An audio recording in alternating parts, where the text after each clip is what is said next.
रुख करते हैं बिजनेस न्यूज़ का और आपको बताएं कि वजारत तवानाई ने पेट्रोलियम मसनूआत के किल्लत के हवाले से गर्दिश करने वाली अफवाहों को बेबुनियाद करार देते हुए कहा कि पेट्रोल और डीजल का ज़ख़ीरा मुल्क की ज़रूरियात को पूरा करने के लिए काफ़ी है। तर्जुमान ने कहा कि नवंबर 2022 के लिए PSO की जानिब से डीजल की दरामदगी मनसूबाबंदी 22,000 मेट्रिक टन है, जिसमें से एक कार्गो 12 नवंबर को कराची पहुंचने की तवक्को है, जबकि दीगर ऑयल मार्केटिंग कंपनियों के कार्गोज भी जल्द पहुंच जाएंगे। मुल्क में पेट्रोल और डीजल का ज़ख़ीरा मौजूदा ज़रूरियात को पूरा करने के लिए काफ़ी है।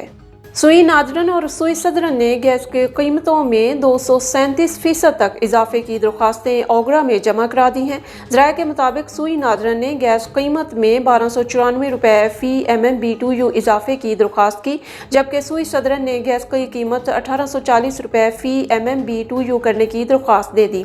सुई सदरन का गैस टैरिफ 96.36% तक बढ़ाने की दरख्वास्त ओगरा सुई नादरन की दरख्वास्त पर 14 नवंबर को समाअत करेगा, जबकि सुई सदरन की दरख्वास्त पर ओगरा समाअत 21 नवंबर को होगी। ओगरा के तर्जुमान का कहना है कि मुल्क में डीजल का काफ़ी ज़ख़ीरा है। एक बयान में तर्जुमान ओगरा ने कहा कि ये ज़ख़ायर मुल्क में डीजल की ज़रूरी तलब के लिए काफ़ी है। तर्जुमान का कहना है कि मुल्क में डीजल के महदूद स्टॉक्स की इतलात दुरुस्त नहीं है।